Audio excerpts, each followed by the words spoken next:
Welcome ninjas to the Coder Dojo. So to start things off, I have to share with you this link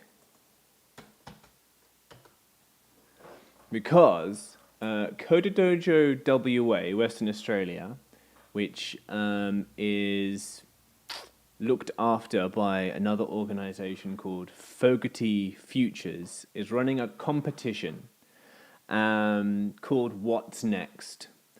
So I've put the link in the chat so you can find it there, and I recommend you check it out. There's still a couple of weeks left before the deadline, 19th of June. So yeah, about 2 weeks or so, or actually about 10 days.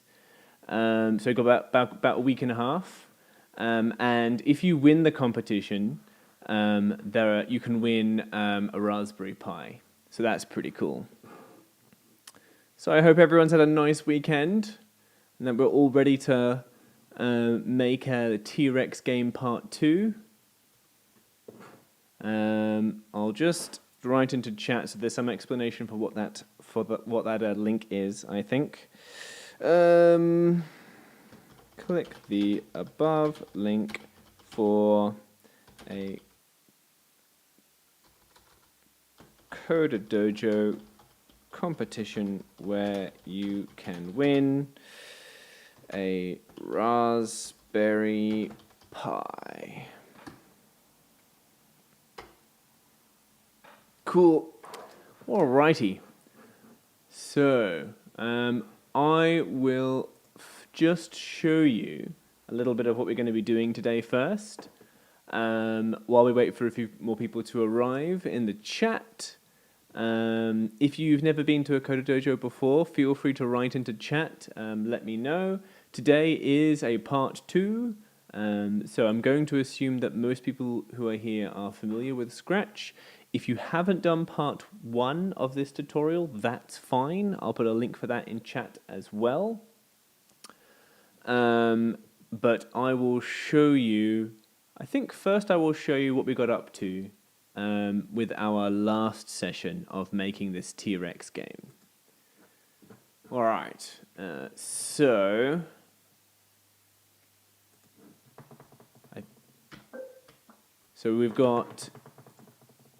we're making the Chrome game, the T-Rex jumping game that you can get to in Chrome. On there you have no internet connection screen. So this is what we did in part 1. And we've got it's entirely working. The game's entirely functional. We're able to jump over these cactuses. So what I'm going to show you is a few more things to add into the game. We're going to add in animation, because currently this dinosaur, its feet aren't moving. And we're going to animate it so that its feet sort of move from side to side. And we're going to do that in a very simple way. The other things that we're going to do is we're going to also spawn some like pterodactyls, some birds, if you want to call them that, that we have to, and we're also going to make it so that you can crouch, because currently you can't crouch. We've got some of the code in for crouching, but not all of it. And again, that's going to be to do with the costume of our sprite. So this is what we've got so far. Oh, and the final thing we may or may not have time for at the end is also just some code that will increase the difficulty the longer that we play. Okay, so that's given you an idea of what we've got so far. That's actually, I've got it written as T-Rex game part 2, but that's actually so far just the end of what we finished at part 1. So I'm going to share this I'm going to put into chat and the link for where we're up to with part 2, where we're up to right now. So if you arrive and you need an updated, and what I'll do is I'll periodically save this, so you can go back to this link, click on it, and see where we're up to. Otherwise, I'll put links if you're watching this after the fact. Probably just if you're watching this now and it's not live, then probably just go and watch part 1 first, and it'll make a lot more sense then. So just in case, just for everyone who's here live at the moment, I'm just going to go through and first of all, I'm going to show you what we're aiming for. So first things you can notice is, the other things that I forgot. So we're doing some animation as well. So have a bit of a look and see what's in this version that is not in the previous version. We've got clouds, we've got little bits of like dots and pixels and dirt that's scrolling on the floor.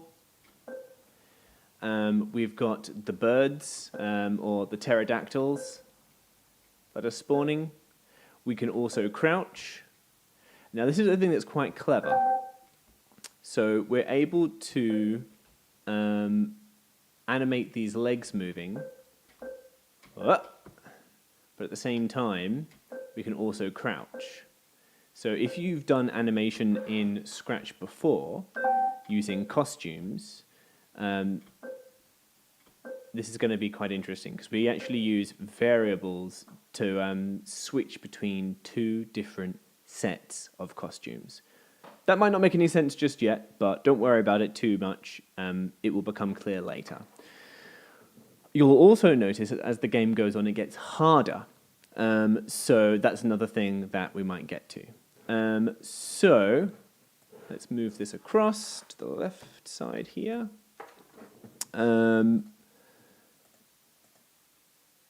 So if you are watching this live, if possible, try and watch this on try and have 2 screens. So if you can, it's easier if you can have this up on like an iPad or a TV and your laptop or your computer or whatever. You can be doing your programming on that. That way, it's not a problem for you to be able to see what I'm doing and keep up with what I'm doing at the same time as doing what you're doing. If that's not possible, don't worry about it. That's fine. And if you do go to comment in chat because you get stuck, don't be alarmed if there's like a delay. This is running at a latency, which means that I receive your comments, I respond to them, but the video that you have is delayed from when I'm actually saying what I say and doing what I do. So it might seem like I've ignored your comment, but don't worry, just give it like maybe 15, 20 seconds, and the video will catch up to what I've actually done and what I've actually said. All right, so as I said before, I'm assuming everyone's got a rudimentary understanding of Scratch, so I'm going to proceed under that assumption. If that's not the case, then just write into chat and I can give you some help. All right, so let's start off with... Let's get the crouch working, shall we? All we have of our crouch so far is we've got all of our crouch code in one place. So our crouch code is right here. Let's zoom in on it. So all this does is asks if we've pressed the down arrow and if we're touching the ground, and if so, it sets a variable, and that variable is called crouch/run to crouch. Otherwise, the variable is set to run. And if you look, it's this variable here where I'm wiggling my mouse, and you can see that's happening. If I press down, you can see it will switch to crouch, and if I'm not pressing down, it switches to run. But we don't have anything that the dinosaur doesn't do anything with that information yet. So let's fix that. So we're going to make a new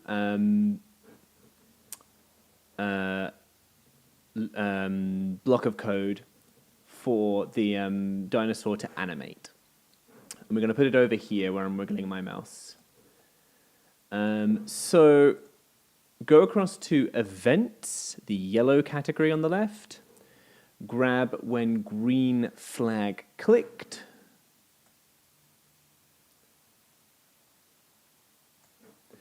And what we're going to do is,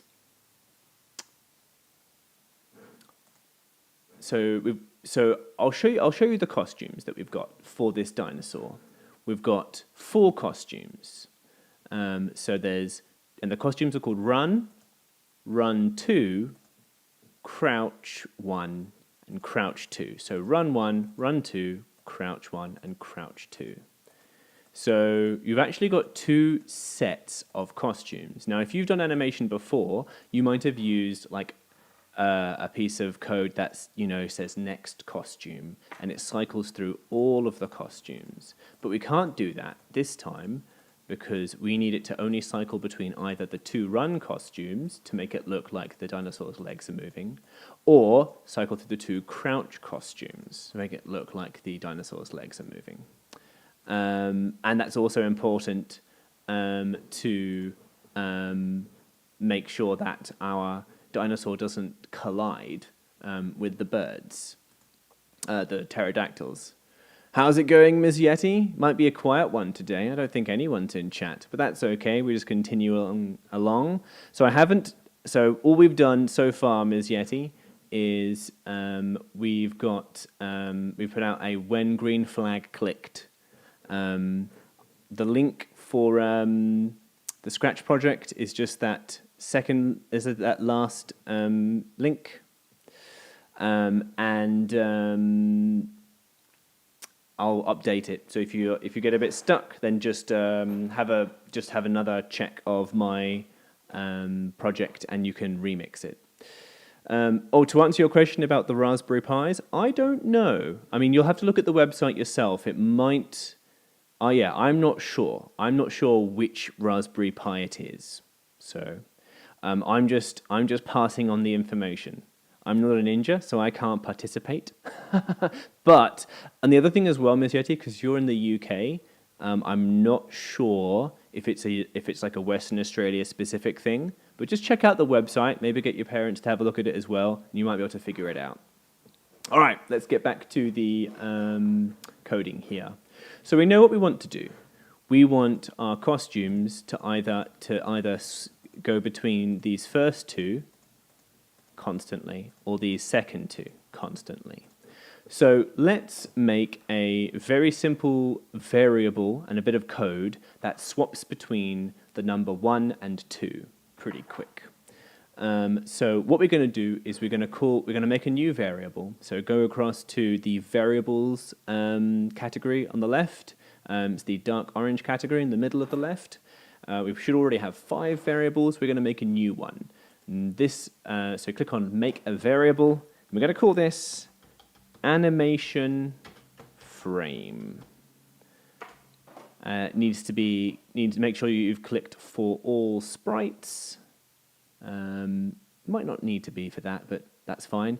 Make sure it's called animation frame, because this is good. So the frames of an animation, if you know anything about how animation works with like old school animation, like using like cartoons and that kind of thing, is each frame of the animation is each still image, and when you run them together, it looks like a moving image.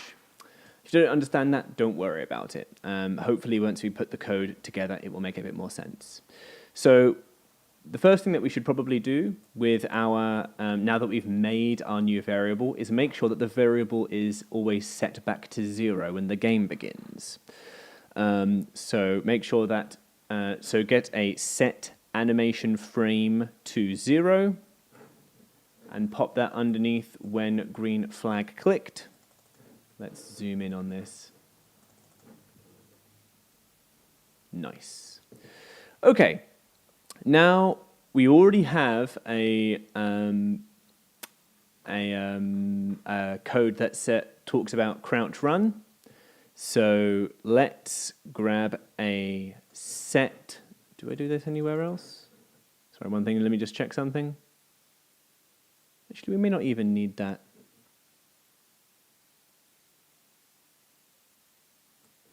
Yeah.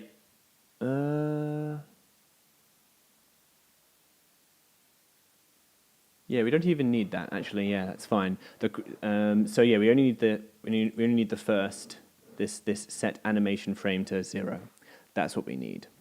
All right, what we're going to do now is we're going to grab a forever, because what we're going to do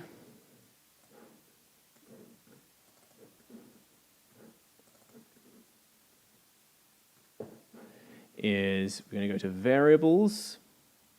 So forever is from control, the orangey category on the left.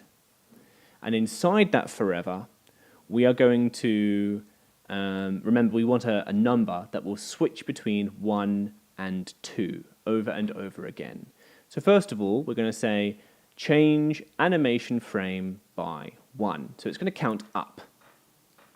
Then we need to check to see if it's gotten to 3 or more, if it's gotten over 2, because we need it to go back to 1. So we need to put in an if statement. So go to control, the orangey category on the left, grab an if then, drag that if then out underneath our change animation frame by 1. So what we need to do now is we need to ask the question, has this variable that's just counting up gotten to be more than 2? If so, set it back to 1.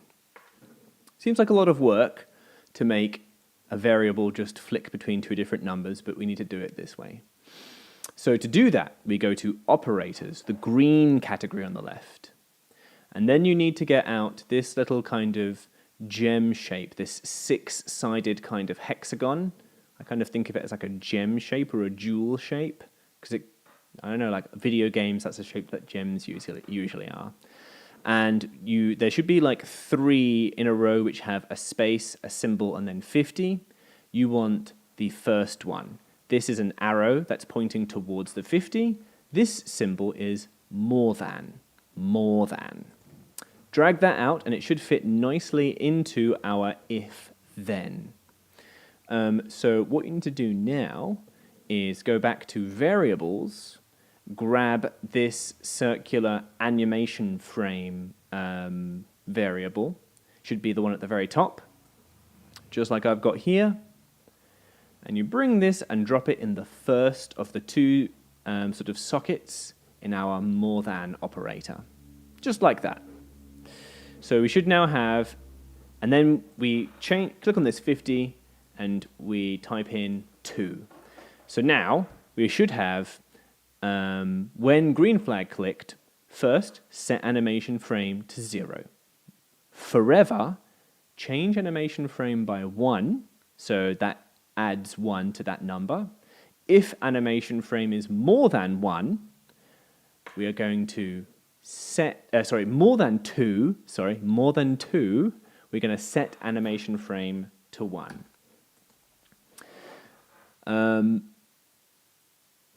You might be thinking we could use an equals instead if you understand operators pretty well, but more thans are safer with numbers that count up that we want to then bring back down. So then what we're going to do is we don't want this to happen infinitely fast. We want there to be a pause in between this number flicking between 1 and 2. So to do that, we need to go to get wait. Oh, great, Ms. Yeti. What I'll do is I'll save this file, save now. So you should be able to click remix, Ms. Yeti, and you're all up to date.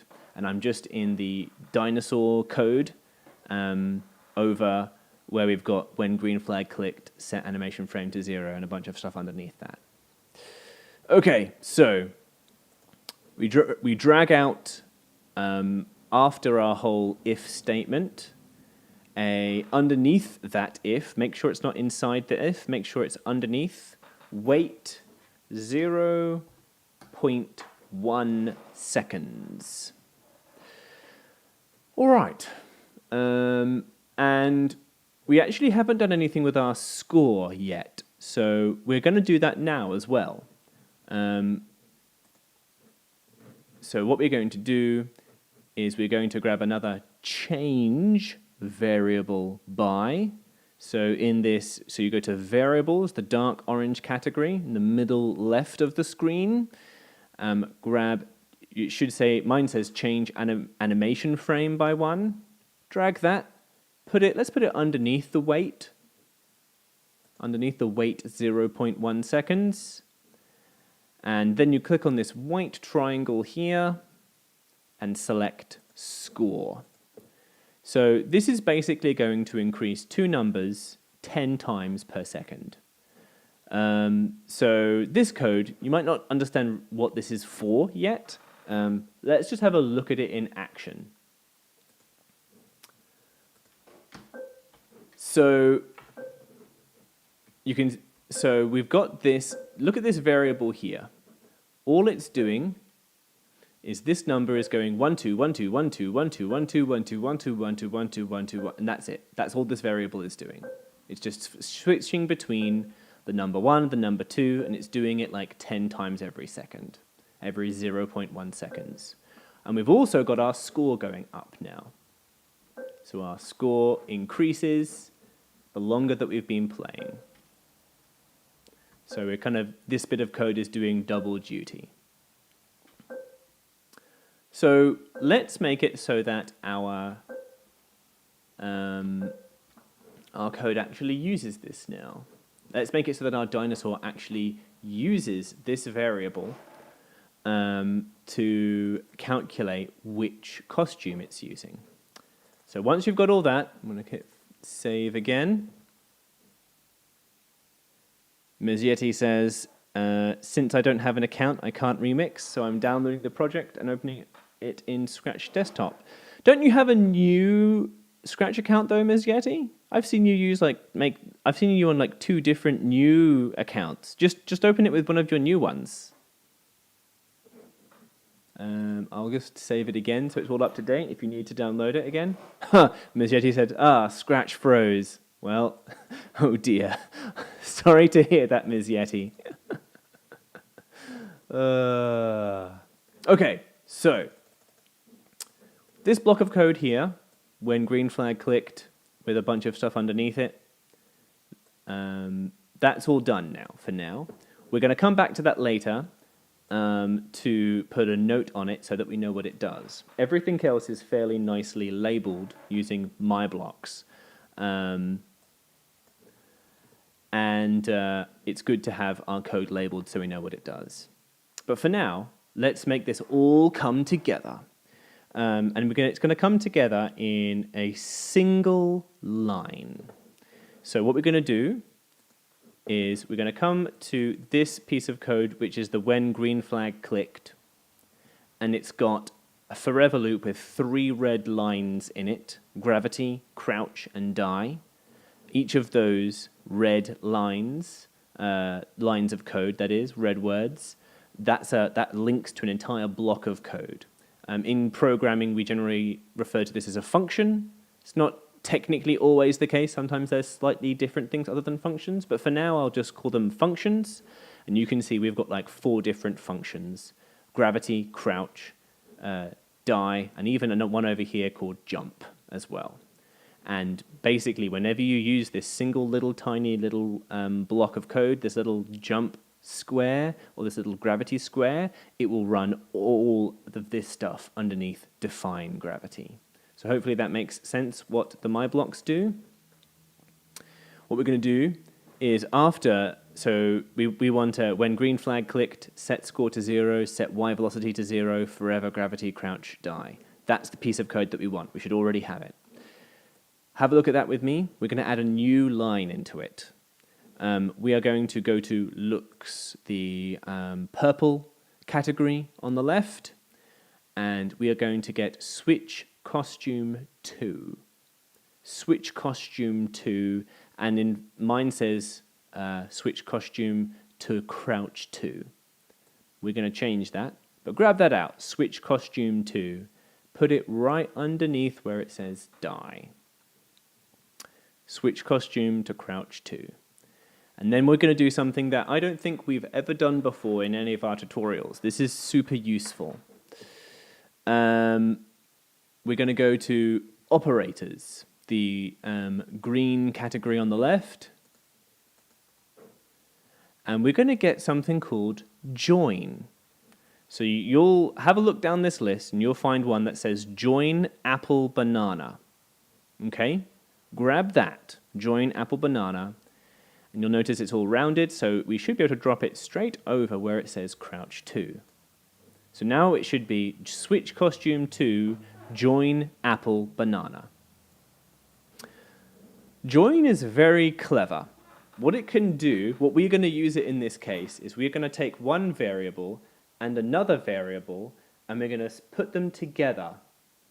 And so the two variables that we're going to get, the first variable that we want to get is our crouch run. So go just below operators to the dark orange category, variables. Hello, kitten. We've got a cat visitor, everyone. So we go to variables.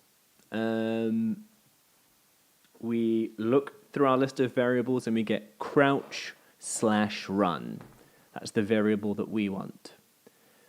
Put that in the first socket in our join, so over where it says apple. And we want to put the second variable is animation frame. So what it's going to do, let's see if I can, is it's going to take whatever is inside crouch run and whatever is inside animation frame, it's going to put them together. So it might be run 1 or run 2 or crouch 1 or crouch 2. And it just so happens, because I've already set it up for you, that all of our costumes in our dinosaur are named run 1, run 2, crouch 1, crouch 2. Now this is a very simple way of doing it.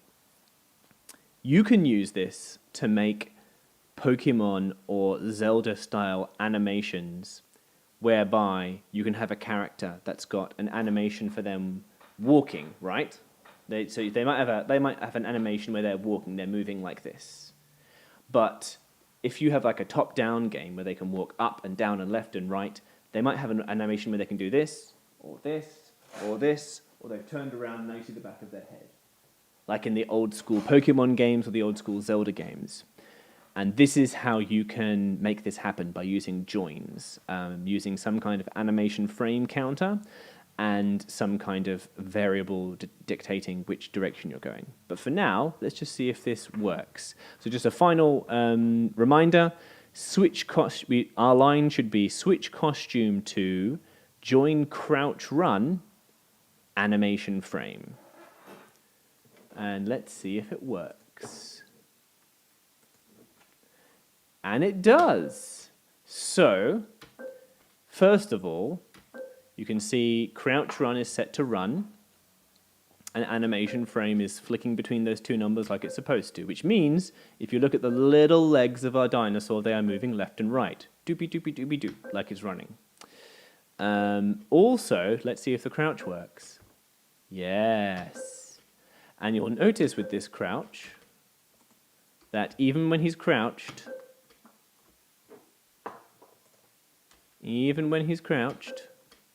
his legs are moving left and right. And because also the sprite is changing, once we introduce the pterodactyls, or the birds, he's going to be shorter, so he's not going to get hit by the birds. All right, so hopefully everyone's got that all good. Let me know in chat if you're stuck, if anything's not working. Ms. Yeti says, They are all banned. How did you get all of your Scratch accounts banned? I don't understand.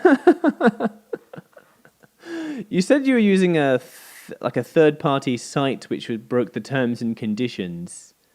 But, man, how did you do it for all of your accounts if you have all these extra accounts? Okay, fair enough, Ms. Yeti. You're having a bad time. Well, hopefully that gets a bit better for you, dude. All right, so what we're going to do now is we're going to leave a note for ourselves and for anyone else who wants to see how our code works on this block of code here, this sort of section of code here. So we come across to the right side of where you've got your code, where we've got our code that talks about animation frames and score.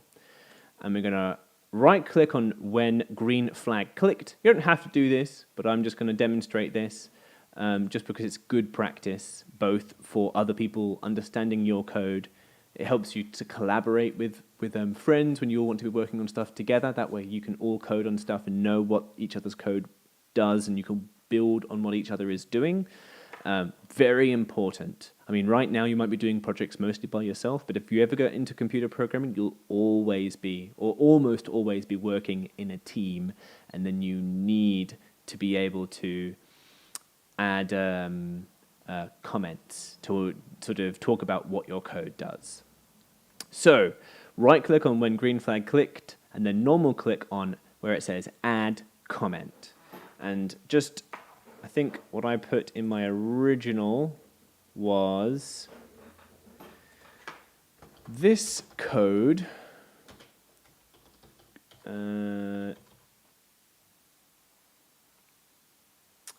uses a variable to keep this code, let me phrase this differently. This code creates a frame counter for the dinosaur. Can I spell dinosaur correctly? I cannot. For the dinosaur running animation, and keeps a score counter. So you can write this in your own words. You don't have to write it in my words. I'm just demonstrating that this is a really good practice. I'll read it again for you, though, and I'll make it nice and big on the screen if you can see me. Even bigger? Yes. This code creates a frame counter for the dinosaur running animation and keeps a score counter. Now, there might be a better way of explaining it than that. So if my explanation, you're going, I don't understand that, then you might be able to think of a way better way of describing what this code does. Hopefully you've understood it. This is just a good thing I wanted to share with you. It's a really good thing to do to make sure that the bits of your code, you understand them. Because you might even come back to your code later. I'm going to make sure this is big in case you're copying it down. You might even come back to your code after some time and forget what it all does, because you write it all at the time, and then you might come back to it and go, oh, there's so much of it, it's so difficult to figure out where I put everything. And so that's important, just making sure that your code is set out in a way that makes sense to you. It's also good that it makes sense to other people, but it's even more important that it makes sense to you, and that you leave yourself little notes to remind yourself where everything is, roughly how it works. Otherwise, you might find yourself going, man, how did this work again? Especially if you maybe got it from a tutorial like this. It's even harder to remember then if it's someone else's code rather than code that you thought of yourself. Okay, so that's a good thing to do. If you didn't get all that down, don't worry. It's not a thing that you have to do for your code to work. It's just a good practice thing that I wanted to share. All right. Let's have a look. Let's go to the hazards.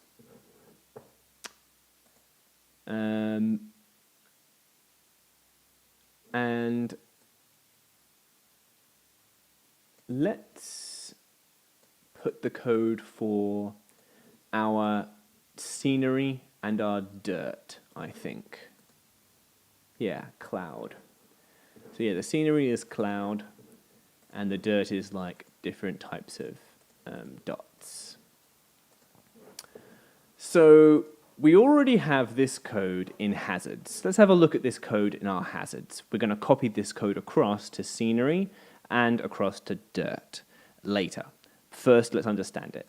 So what we have here is we have something. We have a set.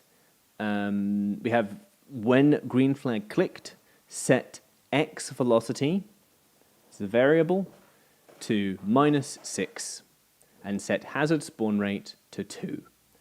So these are two variables, x velocity and hazard spawn rate.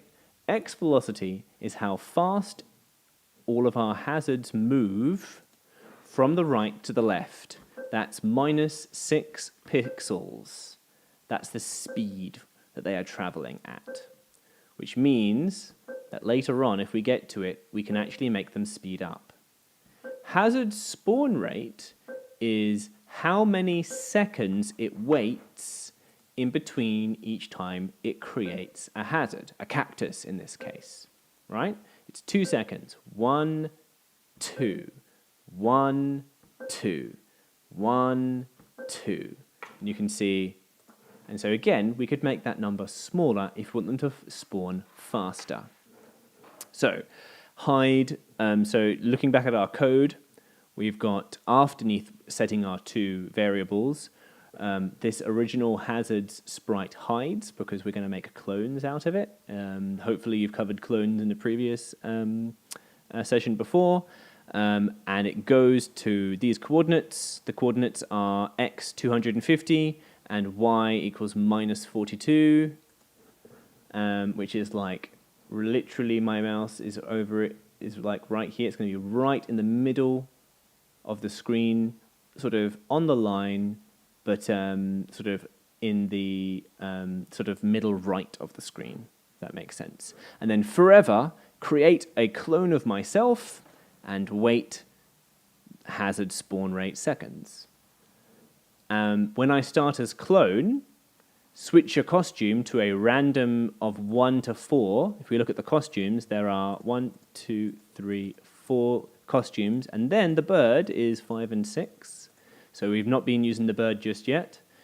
Then we show, repeat until X position is minus 239, which means, that might seem complicated, repeat until the clone, its X position, so how far left or right it is less than minus 239. That basically means when it touches the left side of the screen, when it gets off the edge of the left side of the screen, it will repeat this until it does that. Change X by a variable X velocity. That's the speed. So change X by X velocity is basically it moves left by that speed, and then it does that until it hits the left side of the screen. What does it do after it hits the left side of the screen? Deletes itself. Perfect, right? That's how it works. All this code, that's how it works. So we don't need to make it again. We're actually going to copy this over. So first of all, we're going to copy it over.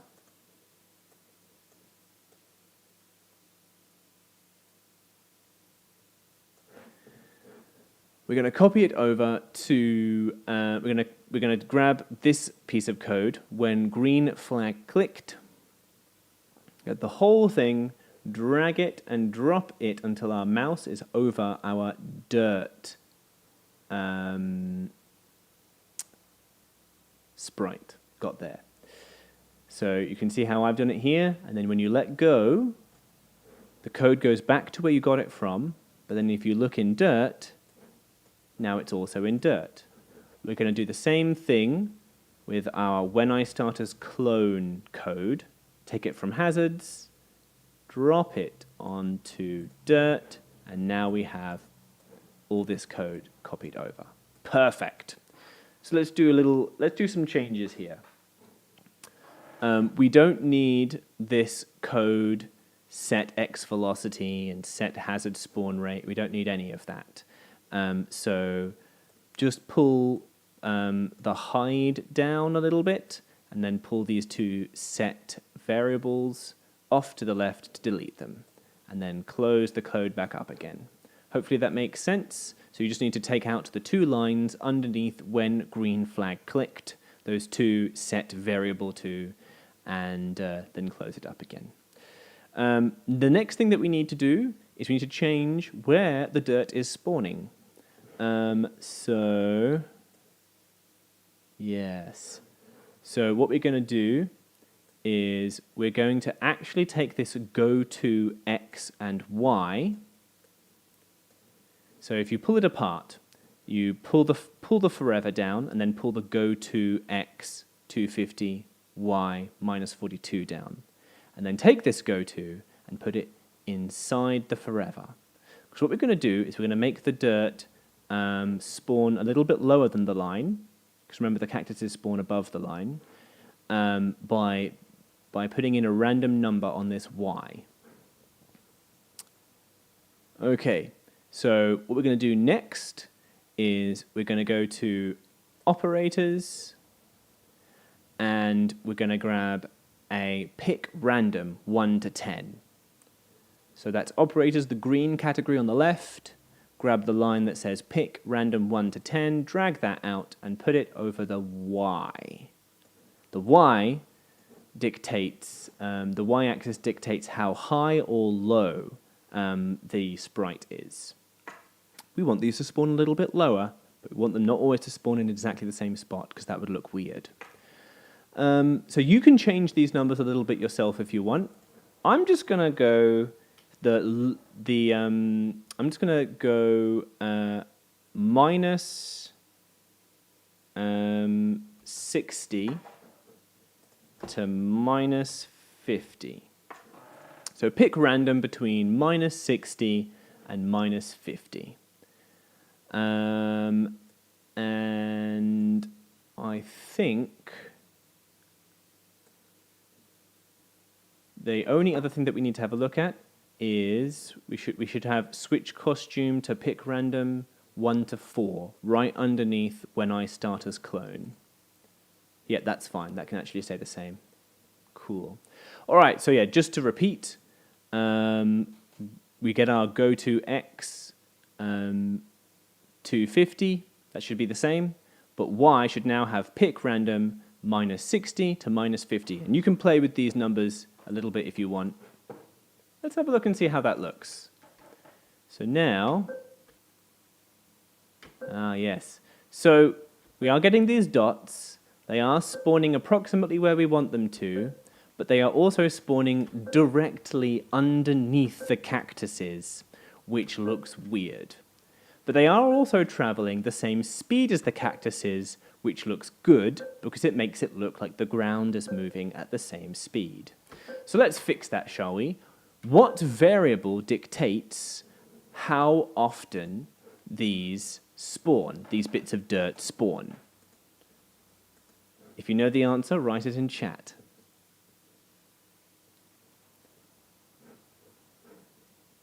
Or rather, what piece of code here dictates that? If you don't know the answer, I'm going to tell you now. So you've got to look to the first block of code, the code on the left, when green flag clicked code, where we were before. There is at the end of the forever loop, there is a wait hazard spawn rate seconds. Now, pull out this hazard spawn rate variable. We don't need this because that's the thing that's currently set to like every 2 seconds we make a cactus. We want dirt to spawn a lot faster than that. So now, once you've pulled that out, just pull it off to the left, delete it. So now we should have wait 1 second. And let's try something a bit faster than that. Let's have them spawn much faster. So grab another pick random and put it inside wait 1 seconds. So another pick random 1 to 10, but we're going to change this 1 to 10. We're going to say the first number, let's say, is 0.1. And the second number is 0.6. So we're dealing with something that's going to spawn a lot faster. But it's also going to be a little bit random. So hopefully it will look like all these little bits of dirt underneath the line, and it will look good. So just to remind you, we're going to need to put a pick random 0.1 to 0.6 inside our wait something seconds. And that should be at the bottom of our forever loop in the dirt sprite. Let's have a look and see how that looks now.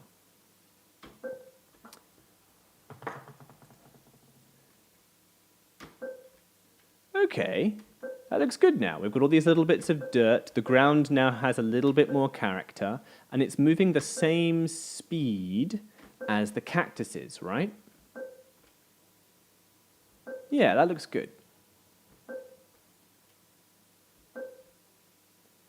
So you have this illusion now of the ground moving.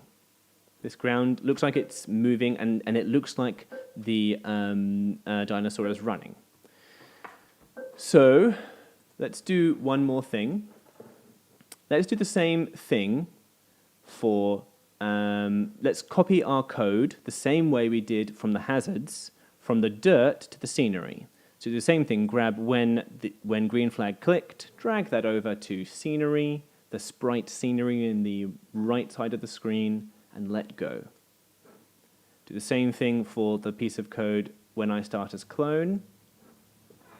And then, once we've done that, once we've copied the code from dirt to scenery, let's have a look in scenery. Now, this scenery only has one costume. So you can take out this switch costume code if you want, but I actually don't think it matters. You can just leave it in if you're not super confident. Because there's only one costume, so it shouldn't make much of a difference. Now, there's only one thing we're going to change. In fact, there might be two things we're going to change. We don't want quite as many clouds as we have pieces of dirt. Let's test it, shall we? Let's hit go. Well, first of all, there's a few things we need to change, aren't there? All the clouds are appearing the same place that the dirt is appearing. So we need to make these clouds appear much higher. So let's have a look at our code. Do we remember what dictates how high these clones are being made? It should be this first line underneath forever.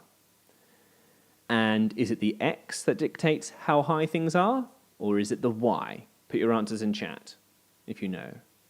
I'll just make sure I give you just a few seconds to put your answers in, and then I shall tell you. The answer is Y. Y dictates how high or low a sprite is. X dictates how left or right it is. So, all we need to do is make these numbers, this -60 to -50, much higher. So, I think what I've got here, let's make the lowest number 0. That's higher than a minus number. And let's make the highest number 60. Let's have another test. Let's see what this looks like now. Okay. So this looks okay. The clouds are in the right place, but there are too many of them. And also, you might think something's a bit wrong. It kind of looks now like this whole thing is on a single sheet of paper, because the clouds are moving at the same speed as bits of dirt and the cactuses, and that feels a little unnatural. What we are going to do now is we are going to do what's called a parallax effect.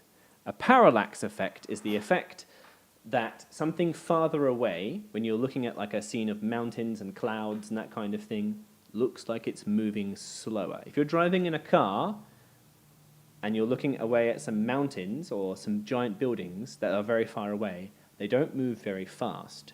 But the trees on the road right next to you that are very close to you are moving very fast. So, let's do this nice and simple. First of all, let's also make it so that there are less clouds. That's an easy one to do. This wait something seconds is how often the clouds spawn. So have a look at that last line where it says wait pick random seconds. That's how fast they spawn. Currently, they're spawning very quickly. They're spawning very rapidly and very often, between every 0.1 and between every 0.6 seconds. So let's make the lowest number in our pick random 2 and the highest number 3 in our wait pick random 2 to 3 seconds. All right? So make sure you put that in the wait pick random 2 to 3 seconds. All right? So now the clouds will come along a lot more rarely, and that will look a bit more natural. The other thing that we're going to do is we're going to have a look at how fast all of these cloud clones are moving. So have a look in our repeat until x position less than minus 239. That's right inside the when I start as clone code. So you can see it here on my screen. Let's have a look. Change x by x velocity. So the x velocity is how fast everything, the dirt and the hazards, are moving. Let's make it that the clouds move half as fast as that. So to do that, how do you make something half in maths? What do you do if you have a number and you want to make that number half? What would you do? Would you use addition, multiplication, take away, or minus, or would you use something else? Put your answers in chat if you know the answer to this one. And if you don't know, that's fine. I'm going to tell you. You use divide. You use division. We will divide whatever the x velocity is by 2. And that will make it half the speed. So to do that in Scratch, what you need to do is you need to go to Operators. Absolutely, Mezietti, you got it completely correct. You go to Operators and you grab a divide. You'll see the first 4 are addition, take away, and then you have this star, that's multiplication, and then you have a slash, that's division. So we need to get the 4th one, that slash, pull that out. What we want to do is we want to get our x velocity and put it in the first socket.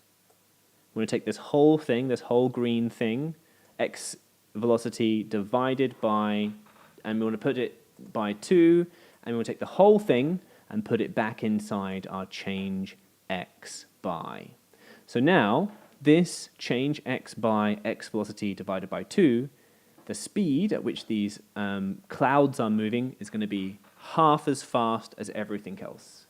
So let's have a quick look and see how that turned out. Now have a look at those clouds. Can you see that they're moving a lot slower? And suddenly the game looks a lot better. It seems like those clouds really are a lot further away and the game feels a lot more natural.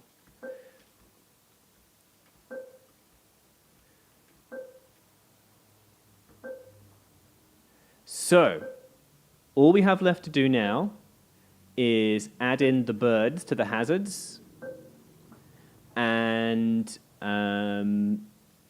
possibly add in the code to make the game speed up. So we don't have a lot of time left. So what I'll do is I'll show you how to add in the birds, and then I might very quickly show you how I put in some code to make the game speed up. But what I will do is, even if I go through it a bit too quickly for you to follow the instructions, my link will have the most up-to-date version of the game. So you'll be able to look at the code that I've got there and see how I did it if you're not sure. So let's see if we can, in the next 5 minutes, code the birds, the pterodactyls, to work. All right. So, we're in hazards. We want to go to hazards. We want to go to when I start as clone. The first thing that we're going to do is we're going to go switch costume to pick random 1 to 4. 1 to 4. We're going to change that to 1 to 5 because we're including the birds now, including the pterodactyls. So in the line switch costume to pick random 1 to 4, we change that to switch costume to pick random 1 to 5. And then what we're going to do is we need to make sure that the birds are higher than the cactuses because we have to duck underneath them. So grab this repeat until and pull it down so we have a nice little gap. Okay, grab that repeat until, drag it down so that we have a gap, and we're going to put in an if question. Now there's a few different ways that we could do this. So you go to events, or control I should say, the orange category, you get an if, then put it underneath show. We're going to need to see if our costume is more than 4. So we're going to go to operators, and we're going to grab a more than, like we did before. So you go to operators, you look for the something more than 50 code. More than is the arrow pointing towards the 50, and put that inside our if then. Let me zoom in so you can see which part's the important bit. All right, so if something more than 50 is what we've got so far, we need to now go to something that's going to detect what costume we have. So anything to do with costumes is going to be in looks. So go to looks, the purple category, up in the top left. Grab a piece of code that says costume number. Put that in the first of the 2 sockets in our more than. And we want to know if it's more than 4. Because if it's a 5 or a 6, then it is one of the bird costumes. You can see, look, bird 1, bird 2 is costumes 5 and 6. Nice and easy, more than 4. All right, and very easy and very simply, we're just going to make if my costume is one of the birds, I'm going to go up a bit. So go to motion, grab a change Y by 10. I might be going a bit fast, I know, this time round. So if this is all a bit too much and you lose track in this bit, all the important bit was the stuff before.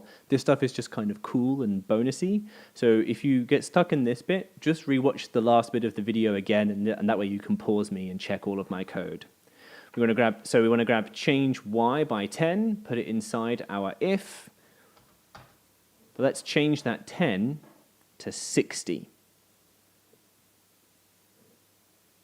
All right.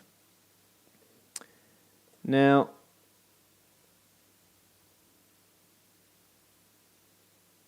this is going to be interesting because we are going to recycle our animation frame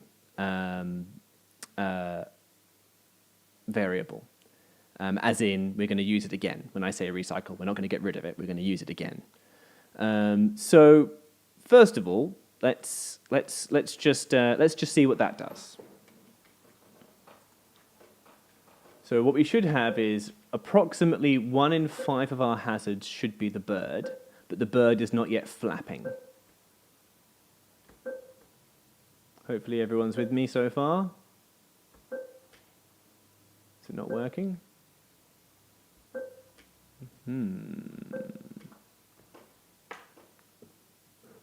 Switch costume to pick random 1 to 5. Maybe I'm just being impatient.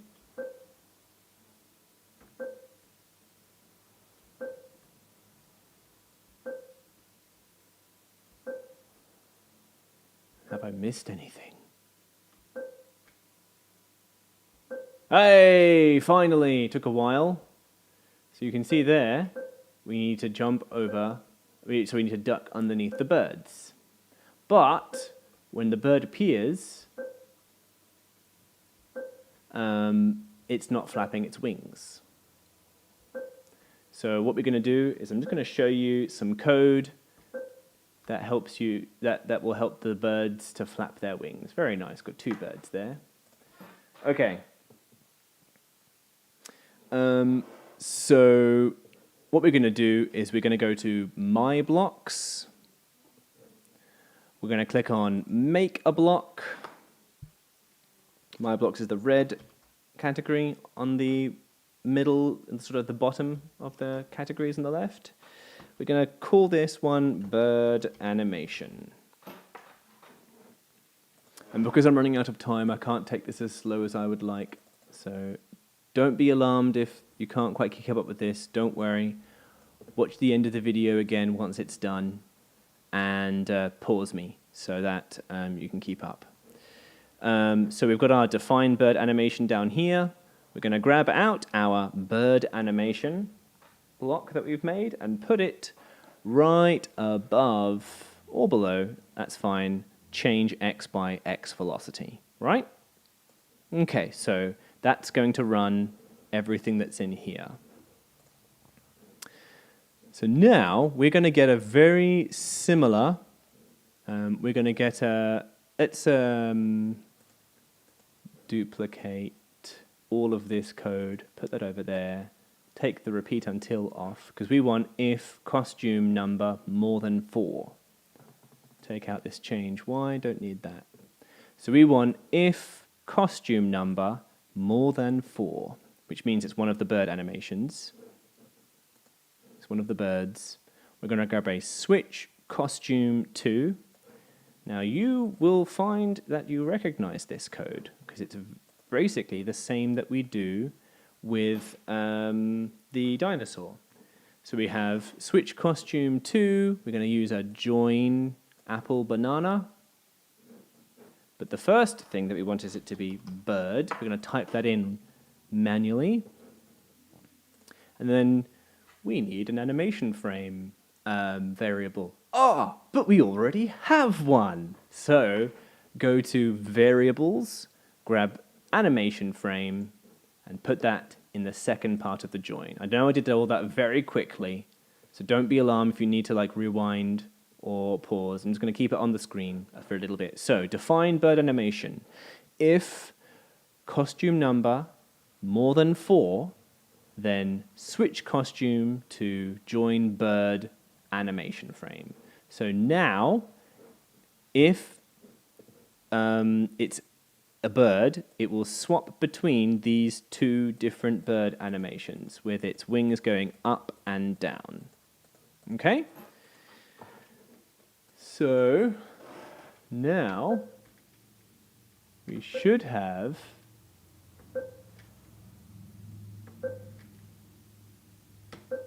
there we go. The bird is flapping its wings. So these are all things that you can have a bit of a play with. You can change the size of things, you can change where they're spawning, you can change all sorts of things if you like. There we go, 2 birds. Now I'm not going to have enough time to show you the code that I use to speed everything up. Have a bit of a go and see if you can make a piece of code that after a certain amount of time increases the speed of the game. You already have, let me show you, the 2 variables that you will need to play with. Oh wait, it actually looks like the birds might be a little bit too high. So that's a glitch to fix, if you want.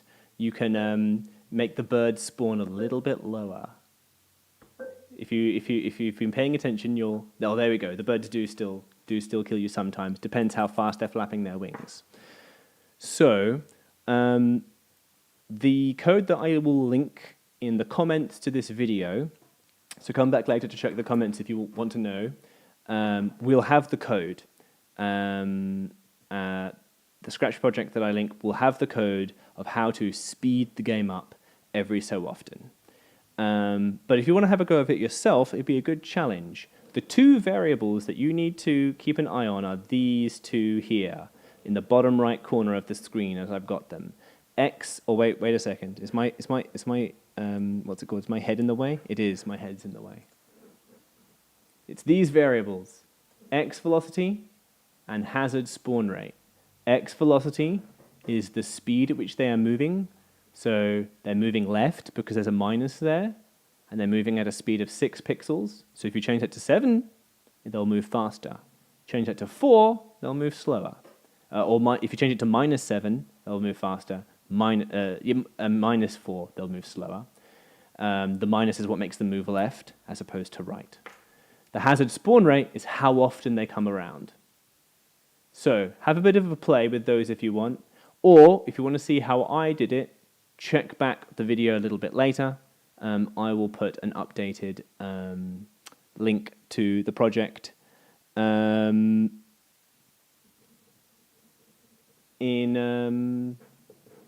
the comments, as I said before. So I hope that all made sense. That was good fun for me. I enjoyed that. So yeah, that's pretty much everything. So just to remind you, we do these every Monday, Tuesday, and Thursday. For now, we might be cutting down in the future. We're starting to think about what we can do physically in our physical libraries again.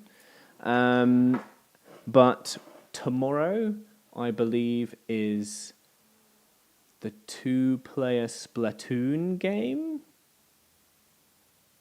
And then Thursday, what's that going to be? I forget, but it's going to be good fun. So I'm pretty sure tomorrow, so Tuesday, 4 p.m., if you tune in again, we're going to make a 2-player Splatoon game, or at least we're going to start it, because that one's going to be interesting. We're going to use pen. It's the first 2-player game we'll have made. So you can play it with your parents, you can play it with your siblings. Should be a lot of fun. If you have any suggestions for future streams, send me a message on Scratch. I'm Palethorn, P-A-L-E, thorn, as in on like a bush. Let me know if there's something that you'd like me to do a bit differently, or if you have any requests for projects you'd like me to make tutorials about. So yeah, Ms. Yeti says it's done and also fun. I'm glad you had fun. I also had fun. Thank you for being here, Ms. Yeti. It's been a bit of a quiet one today, but there's people not necessarily writing in chat, but there's people who are watching, and that is fine. So basically, that's everything. Everyone, you stay awesome. Be cool to each other, and take care of yourselves. We'll see you next time, ninjas.